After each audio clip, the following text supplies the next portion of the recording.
At its core, Yu-Gi-Oh! Has always been a game that's shrouded itself in magic, mysticism, and rituals, especially because its main inspirations in Dungeons & Dragons and Magic the Gathering revel in the same concepts. As a result, spellcasters are an important part of Yu-Gi-Oh! Mechanically and lore-wise, to the point where Yu-Gi-Oh!'s main mascot, other than Atem himself, is the ultimate wizard in terms of attack and defense. Without them, the game and its impact on a wider culture would look entirely different. However, not every spellcaster is as trained in the dark arts as Dark Magician is, which is why today we're counting down some of the worst spellcasters in Yu-Gi-Oh! What makes them so terrible, and even some of their potential use cases despite how awful they may appear.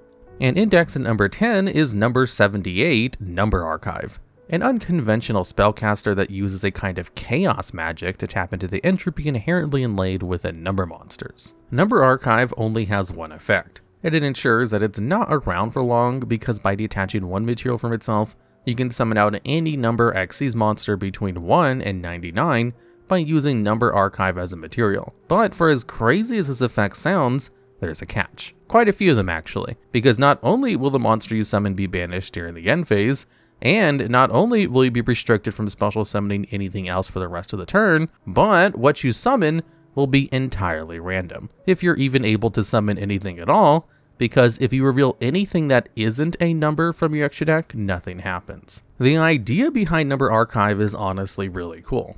For a large part of the game's history, the rank 1 pool has been horrifically weak, and even with modern options, it's lagging behind most other pools. So Number Archive existing means level 1 focused strategies theoretically have access to a wider range of Xyz options that they otherwise would be restricted from. And if you're willing to game the system, you can even bring out some pretty busted boss monsters. But therein lies Number Archive's first issue. The less you're willing to alter your deck to facilitate it, the less likely that Number Archive will do anything for you at all. There are two ways of doing this.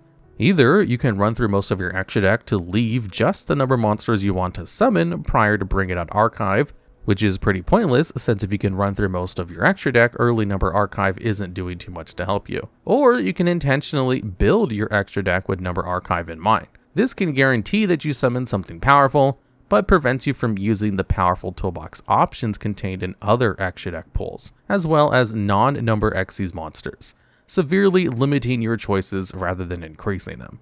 But even if you're happy with this, you're stuck with another dilemma. You have very little control over which numbers you bring out. After all, Yu-Gi-Oh! Is an extremely fast-paced game where every decision you or your opponent make has a potential to swing a game in either player's favor. And by playing Number Archive, you are deliberately leaving your fate up to chance. Now, technically speaking, you can get a 100% chance of summoning out your intended Xyz, but the only way to do this consistently is by starting off with just Number Archive and the monster you want to summon in your extra deck, thereby depriving you of one of the strongest tools in the game so that you can run a gimmick. Even worse, in situations where somehow everything goes right and you get the right extra deck monster, you're then stuck with a cruel question. Now what? Because after you've invested the effort, card economy, and or extra deck space solely to summon a number of choice, that's all you get since you won't be able to bring out anything else for the rest of the turn. So you have to make sure whatever you summon is a real doozy in every possible situation. Doubly so because you're going to end up losing whatever you summon by the end of the turn, making Number Archive worthless for bringing out interaction and effects to use on your opponent's turn, as whatever you summon isn't going to survive that long, likely leaving you with an open field ready for your opponent to rebuild their resources. There are absolutely times where Number Archive could end up saving you in a duel, but the card is ultimately a gimmick. A fun gimmick, and one that, when used casually, can give decks like Mimighoul or Drytron a big surprise factor to leave your opponent on the back foot. Though if you try to make the card work for you, you're making a deck much worse than it needs to be, because if you just relied on a rank 1 or link options instead, you'd leave yourself room to plan consistent strategies which can give you counterplay to multiple situations if you use your extra deck effectively, rather than just praying you made the right choice in deck building or when gambling Number Archive's effect. And resonating with the number 9 spot on this list is Tooned Magician, a level 4 spellcaster with a deceptive name and one that shouldn't be confused with the much better Tuning Magician, because Tooned Magician isn't a tuner, or at least it's not natively a tuner. In reality, it's actually a Gemini monster, which means that Tooned Magician will be treated as a normal monster while on the field or in the graveyard. But if you're willing to spend your normal summon on it while it's already face up on the field, you get access to its effect, which lets the card be treated as a tuner monster. This is a lot of extra steps to gain a subtype that's already inherent to a lot of other level 4 spellcaster tuners that also comes with added effects that can allow them to generate advantage, provide you with extension, or generally give you some kind of positive bonus. Either way, they all make Toon Magician look like a vanilla monster in comparison. But that's the unfortunate thing. In the modern era, many normal monsters at least have their place as part of Primite engines, or as potential extension tools the likes of Fusion Armament or Deployment. But Toon Magician isn't a vanilla monster, it's something far worse, a Gemini monster. This means that it's only a normal monster in the graveyard and on the field prior to normal summoning it again. This not only precludes Toon Magician from working with strong modern normal monster support, but it means that if you want to use it as a tuner, rather than being able to trust its built-in subtype, you have to go through the effort of trying to normal summon it after you brought it out onto the field. This is a native downside that's unfortunately intrinsic to all Gemini monsters, and one that severely slows down any strategy that attempts to use them, because you need to ensure that you have the ability to normal summon them while they're on the field, if you actually want to be able to use their effects. Doing this means you have to either save your normal summon for the entire turn, while getting these monsters onto the field, something that most decks aren't willing to do since they'd much rather spend their precious resources on a monster that's going to work with them immediately, or you need a way to get these effects online, either through a card that gives these monsters their effects, or one that can just grant you an extra normal summon. And usually, the Gemini monsters that see play have some kind of crazy effect that makes them worth the absurd effort that's required to use them, with Gigaplant, of course, being the most infamous example, as if you can get at least 2 set up, you're capable of generating an infinite loop of resources that can essentially get you to anywhere that you need to go, including just FTKing an opponent outright. But in the case of Toon Magician, rather than letting you FTK or perform some crazy shenanigans, all you get is a tuner. The worst level 4 spellcaster tuner in the entire pool, in fact, as it does nothing except be a tuner that requires extra effort to be used as the catalyst for a synchro summon. Effort that's especially egregious because of just how bad most of the Gemini support is by modern standards. Now, don't get it twisted. There once was a time where being a Gemini monster provided some unique advantages based on its support pool with the likes of Gemini Spark, providing enough utility to keep the likes of Elemental Hero Neo's Alias employed for years. But right now, there's nothing that gives Gemini monsters any kind of unique edge, as most of the subtype support is based around trying to undo the inherent disadvantage placed upon being a Gemini that makes it so the subtype is almost impossible to use in contemporary circumstances. The ability to adapt to being a tuner or a non-tuner is a cool one at least, and one that we've seen have success many times before. But usually cards like this inherently have this adaptability, or at least an easier condition than using a resource as precious as a normal summon. So as of right now, Toon Magician is just a clunky and difficult to use tuner who's outclassed by the likes of Flameveil Magician, because at the very least, they're natively a tuner that you can use for a synchro summon. It's not all bad. After all, you can still use it as a non-tuner, and it doesn't force any weird or janky restrictions on you, so it can still be a fine to use card. But you've got hundreds of other level 4 spellcasters that you can look at first that could provide you with a more realistical, tangible benefit than the false promise of adaptability that Toon Magician provides. And flipping into number 8 is Miracle Flipper, a monster whose capricious nature might end up helping your opponent rather than hurting them. Miracle Flipper has a self-imposed restriction that prevents you from summoning a second one if you already control another, likely to avoid a dupe lock-esque scenario where its second effect, which prevents your opponent from selecting any other face-up monster on the field as an attack target. And if your opponent tries to get rid of it with some back row, or if you pop your own Miracle Flipper with the spell or trap card, then it'll trigger its mandatory effect to destroy a monster your opponent controls.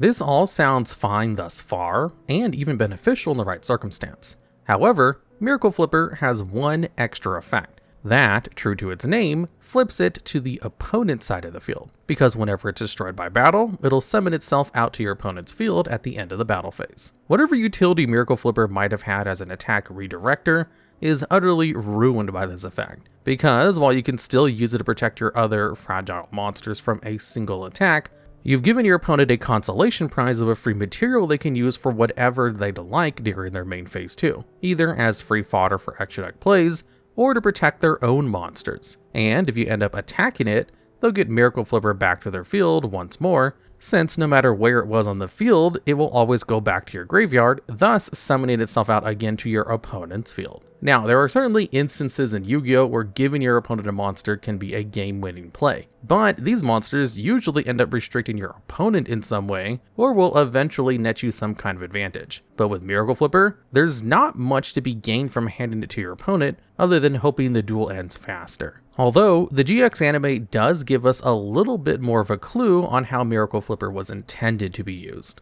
In his Season 4 duel against Sartorius, Jaden was on the ropes since he was given control of Arcana Force 0, the Fool, a monster with 0 attack that was forced to stay in attack position, couldn't be destroyed by battle, targeted by card effects, and also allowed for his opponent to control fate by choosing where his coin tosses would land. So, Jaden had to get creative, and use Miracle Flipper to intercept an attack and give it to Sartorius, and then used Hero Blast to destroy Miracle Flipper, which then forced Sartorius to use Miracle Flipper's effect to destroy the Fool, and to give Jaden an opening to strike back.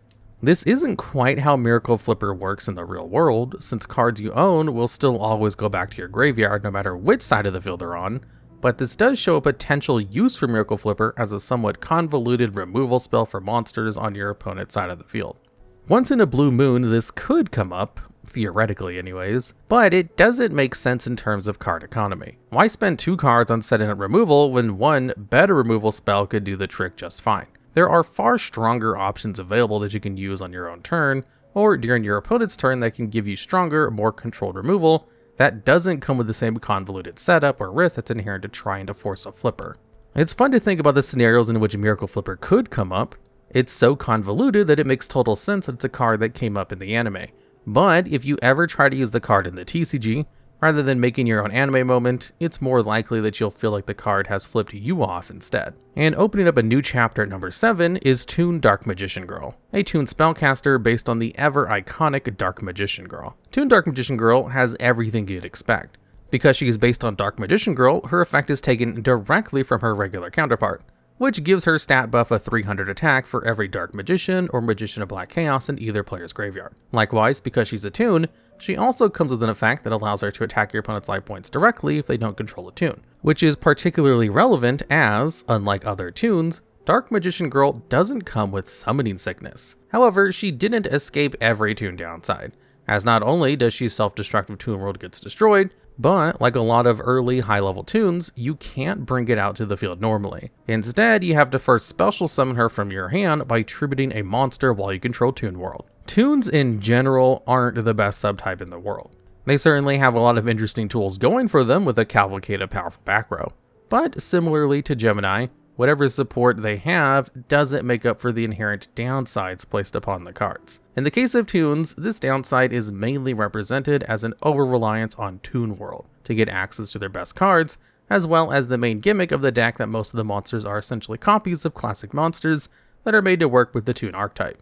And these monsters from the early days of the game usually have disjointed or outdated effects that struggle to work with each other or form a cohesive strategy.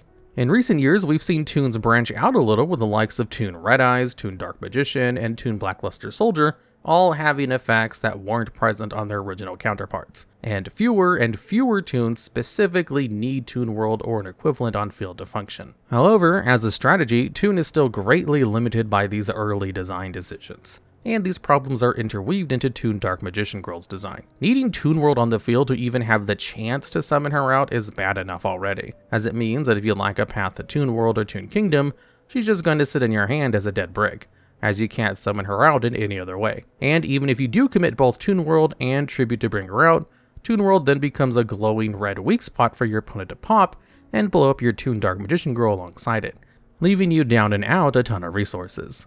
But even if you do manage to bring out Toon Dark Magician Girl and keep her on the field, you're not getting much out of this exchange. She has her upside without a doubt, as she can immediately start taking down your opponent's monsters in battle. But she still only stands at a mediocre 2000 attack, so she's certainly not the best beat stick to have on your side either. And you might think that this would be a great opportunity to take advantage of her effect to boost her attack a little more and allow her to get over some stronger boss monsters. After all, Toon decks natively use Toon Dark Magician as part of their main combo, so that should make her at least a bit stronger, right? Well, unfortunately for her, Toon Dark Magician Girl was actually printed way before the original Toon Dark Magician.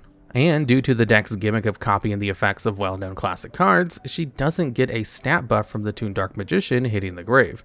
She only works with the original Dark Magician and Magician of Black Chaos. And unfortunately for Toon decks, incorporating non-Toon cards that don't directly meld with the member of their archetypes often leads to clunky results. Now, all of this makes Toon Dark Magician Girl pretty bad. But what makes things even worse is that Toon Dark Magician Girl isn't even the best card you could use to fulfill her specific niche. That honor would go to Toon Blackluster Soldier, a 3000 attack beater of a boss monster that also sheds the usual summoning sickness that Toons have, and even has a great removal effect to boot, which is really unfortunate. The cool part about Toons is that the deck is supposed to be made up of parodies of different cards and archetypes that otherwise wouldn't really have worked together, and it's interesting to see how that was done in the early days of the game, even if it didn't end up producing the best cards in the world. And at number 6, we have Eccentric Boy, a tuner spellcaster that genuinely lives up to its name. And that's because Eccentric Boy's specific style of synchro summoning is weird, at least in comparison to other, less eccentric tuners. You see, if you're trying to perform a synchro summon with Eccentric Boy, the other material that you use always has to be a single monster in your hand no matter what.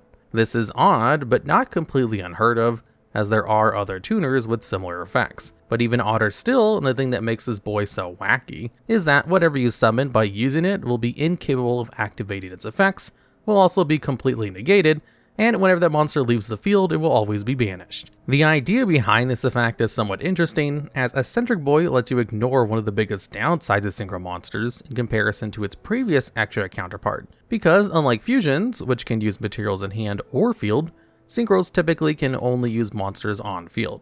So you're forced to spend time or resources getting those monsters to the field. This isn't too much of a big deal nowadays, but in 2010 you had to work harder to get access to your synchros since the game was generally quite a bit slower. So a card like Eccentric Boy could have been a pretty huge deal for letting you bring out something like Stardust Dragon or Ancient Fairy Dragon early without much commitment. So it makes perfect sense that Eccentric Boy needed to have a couple of downsides to weigh it down, but the ones it received were so harsh that it turns a potentially useful option into a nearly unplayable card. Because if you ever dare to use Eccentric Boy to your advantage, the synchro monster you summon essentially turns into a brick wall of a beatstick, with careful precautions taken to ensure that it's almost unusable for anything other than declaring an attack. And this goes against the usual philosophy for what players use their extra deck for. You see, one of the most important parts of extra deck monsters are their effects, as they ensure that these accessible monsters are far more than just a pile of strong stats. They can always be ready to interact with your opponent,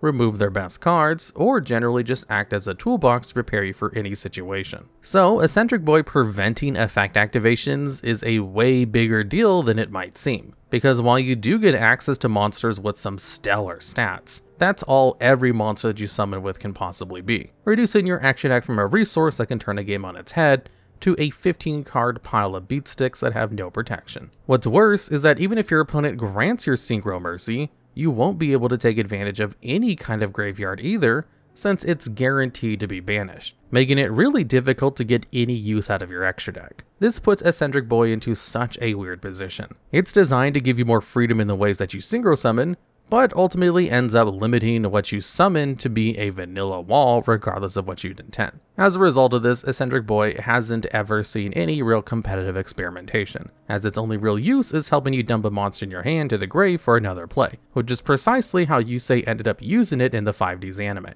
But there are a ton of different ways for this to be done that can grant you far more than just a beatstick for your troubles. Eccentric Boy could be useful in the right circumstance, but said circumstances are niche at best if they even exist at all. It's an awkward way of getting access to the extra deck that neuters what makes these cards so special in the first place, stripping them of their power and making them much worse than they would be if you just fully committed to trying to summon them normally. And at number 5, we have Dark Sage, an icon of both the Duelist Kingdom era of the anime and cards with absurd conditions to use. To put it bluntly, Dark Sage has one of the most busted effects we've ever seen in the history of Yu-Gi-Oh! Because whenever it's summoned via its own procedure, it'll give you the ability to search for any spell card in the game with no strings attached. There's just one small catch.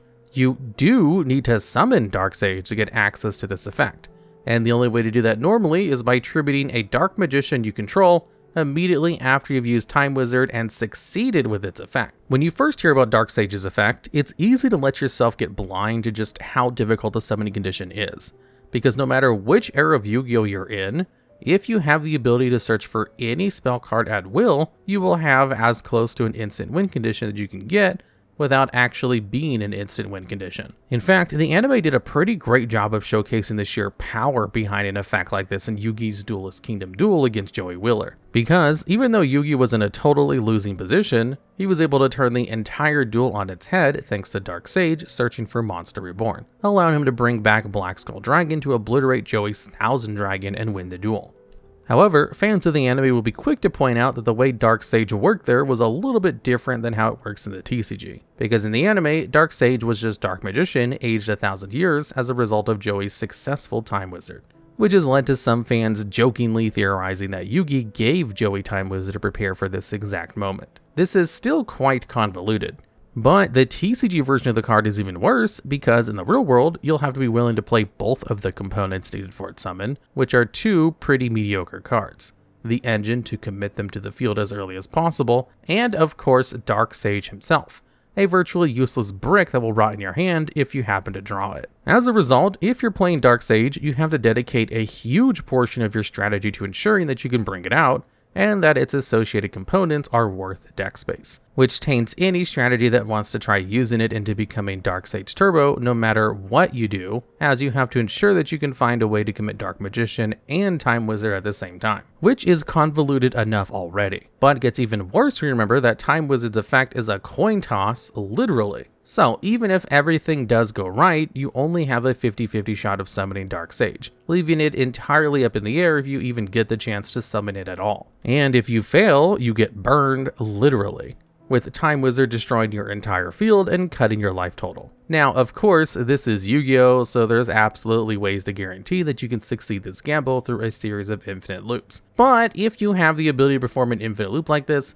there are ways to actually guarantee a win much earlier than hoping that the spell card that Dark Sage searches alone will be enough to turn a duel around in your favor, since you would have spent almost your entire deck trying to use it. If Dark Sage were any easier to use, it'd undoubtedly be a crazy tool for almost every deck. So it's almost a blessing that its win condition is as clunky as it is. But as it stands right now, there's no way to insert this card into any strategy, not even Dark Magician, without it either rotting away doing nothing, or obfuscating you from a victory by forcing you to go out of your way and try to make it useful rather than going for just a normal win condition. And at number 4, we have Exodia Necross, the reanimated version of Exodia the Forbidden One. Exodia Necross is an interesting variant Exodia. Like its original version, you need to be playing all 5 pieces in order to get any use out of it. But in this case, instead of the cards being in your hand, you need all 5 pieces of Exodia in your graveyard, so that you can activate Contract with Exodia, which then allows you to summon an Exodia Necross from your hand. And what you'll get out of this is an 1800 attack beat stick with some pretty decent inherent protection that prevents it from being destroyed by battle or spell and trap effects.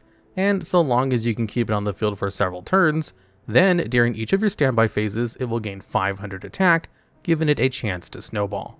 However, if at any point any of the Exodia pieces leave your graveyard for any reason, Exodia Necross instantly destroys itself. To its credit, this kind of protection was theoretically pretty strong during the era it was released, where non-destruction based removal was more of a powerful rarity than it is today. Likewise, its battle protection is solid as it further narrows down the pool of ways to deal with Exodia Necross. This is a pretty interesting idea for Exodia strategies.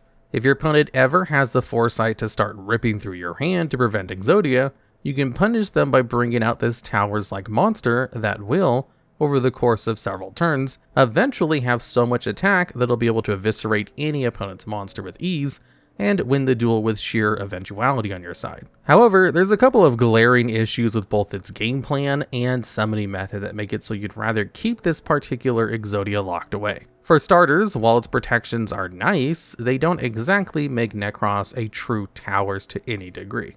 It might be protected from Mirror Force or Fissure, but will fold instantly to a Dimensional Prison or Phoenix Winged Windblast. And that's to say nothing of monster effects that have more freedom over how they can get rid of it. And this wasn't even enough of a weakness, at least according to the card's designers, because they saw fit to equip Necross with not just one glowing weak spot, but 5 of them, with the Exodia pieces in the graveyard causing Necross to explode in your face the moment they're removed. So even in situations where Necross might threaten an opponent, they'll always have an easy path to removing it from the field, ruining your backup plan and potentially even making getting to Exodia impossible if they banish a piece with the likes of a DD Crow. This brings us to Necross's second big issue.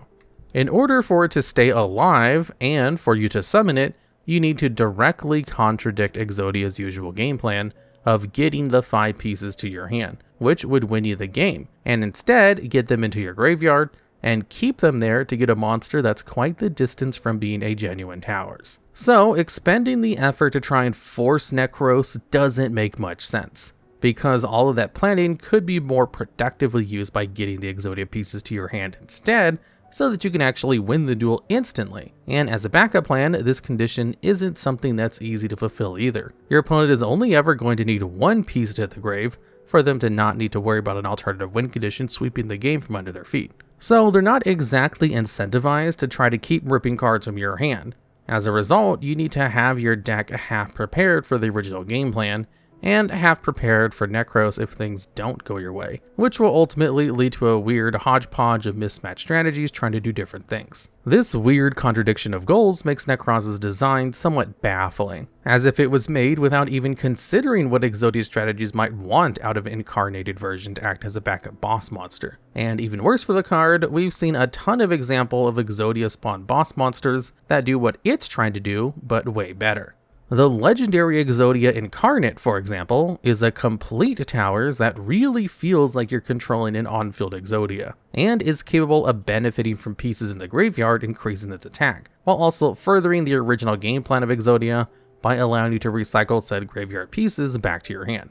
Even better than that though is the unstoppable Exodia Incarnate, a version of Exodia that's actually seen quite a bit of competitive success since its release, solely due to being a consistent and reliable game plan with its powerful back row and strong interaction, to the point where the goal of these strategies isn't even to assemble the 5 pieces anymore. It's to overwhelm an opponent with this new form of Exodia. So even if you're looking for a backup plan in the modern era, you have far better options than Necross.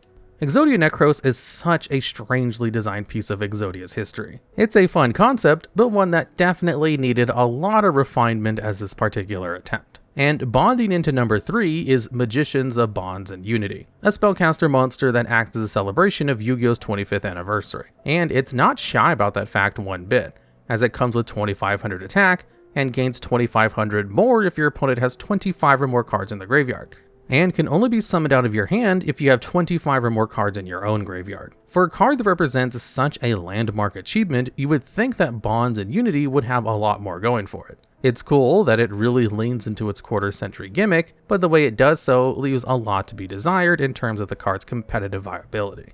And that's because getting 25 cards in either player's graveyard requires a challenging amount of setup. Now, interestingly, in comparison to a lot of the other awkward conditions that we talked about on this list so far, this is one that you're likely to see fulfilled quite often over the course of multiple different duels, especially in games that go beyond the first few turns, as it's not uncommon for both players to quickly run through a lot of their deck in the early game to mill, summon, or search while comboing off.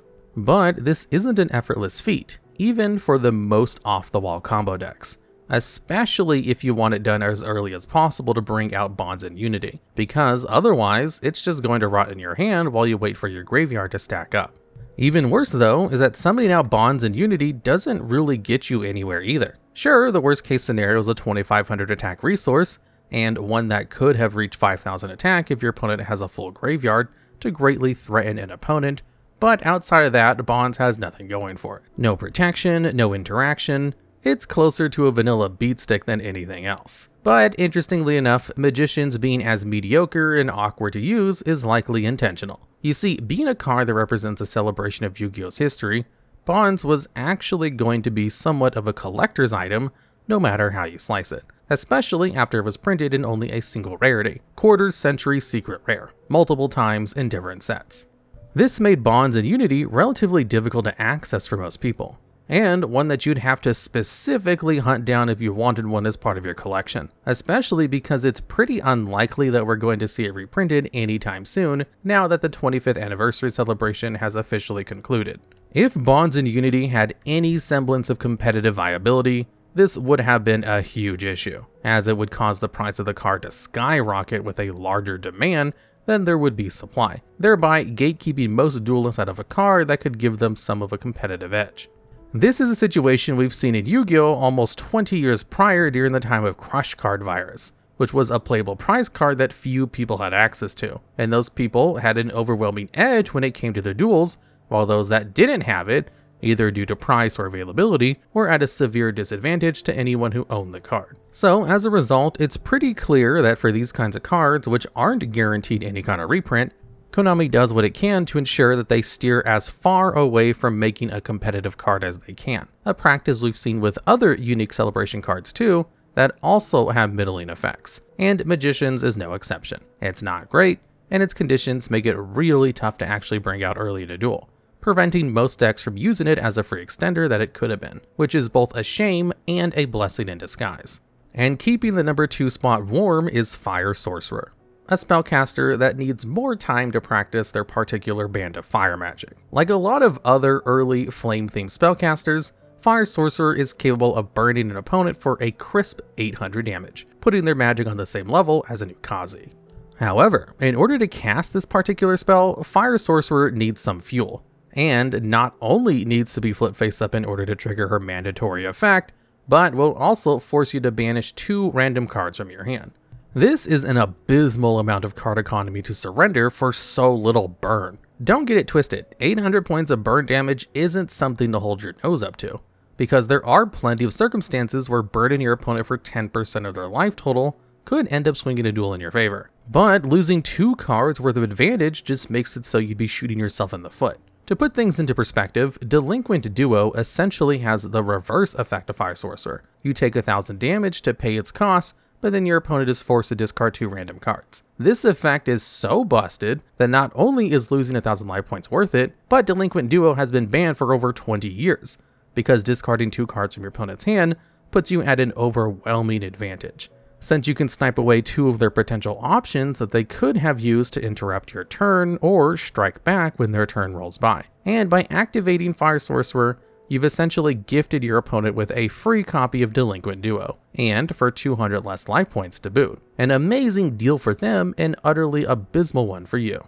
In fact, this duel is even worse than having Delinquent Duo activated against you, both because of Fire Sorcerer's banishing the cards in your hand to prevent you from setting up your graveyard, but also because she's a flip monster, which usually requires multiple turns to use their effect, or for you to actively spend resources to flip her up early. This honestly might be a blessing in disguise, because it makes it more difficult to accidentally trigger this effect. But if for some reason you truly believed it was the only way for you to win a duel, the card doesn't make it easy on you to any degree, as in every situation you'll be spending bare minimum 3 cards for the resources trying to use it.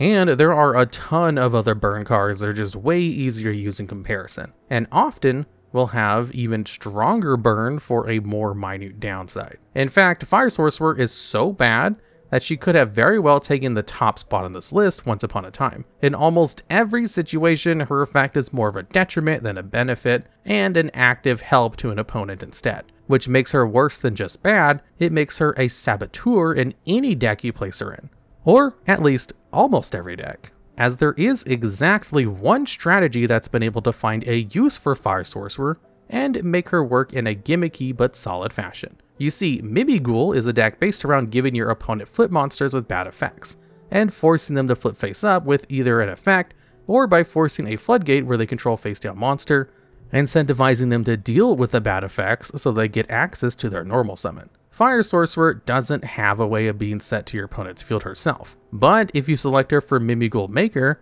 then you have a 50-50 chance of summoning her to your opponent's field in face-down defense position, which you can then flip up or force your opponent to flip up during their turn. And if you pair her with the right Mimighoul, or even another terrible flip monster, you have a 100% chance of screwing with an opponent. Now, this isn't an infallible strategy by any means. It's based on random chance, Fire Sorcerer is virtually a useless brick if you draw her, and Mimighoul functions perfectly fine, if not better, without relying on a gimmick like this.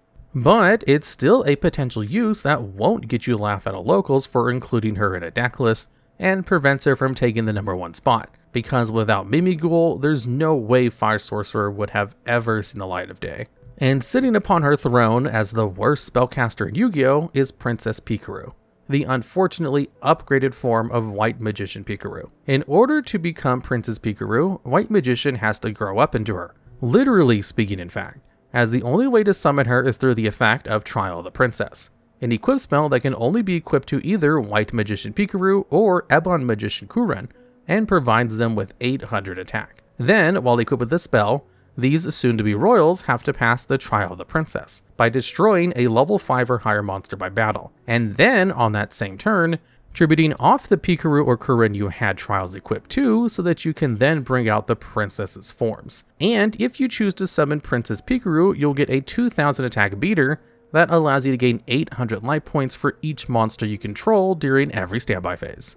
Now, this is an absolutely absurd summoning condition, one of the worst in the game's history, as it requires so much to go right for you to even be able to bring out Pikeru in the first place. For starters, you need to find a way to access specifically White Magician Pikeru and a copy of Trial of the Princess in the first place, either through luck of the draw or searching through your deck. Not only that though, you better make sure that you have a battle phase as well as a level 5 or higher monster that your opponent controls that you can beat over. As you can imagine, this makes summoning out Princess Pikeru on turn 1 virtually impossible. But if you're crazy enough to try blinding second with this strategy, you better hope that your 2000 attack White Magician Pikeru is gonna be able to beat over what your opponent had brought out, while dodging any potential interactions they might have. This is especially tough given that the stats that level 5 and higher monsters often tend to have make it so you might need to give your Pikeru a little extra help to get over them. But that's if your opponent even controls any high level monsters at all, as in the age where Link, Xyz, and Strong Back Row exist, your opponent might not even have any leveled monsters at all,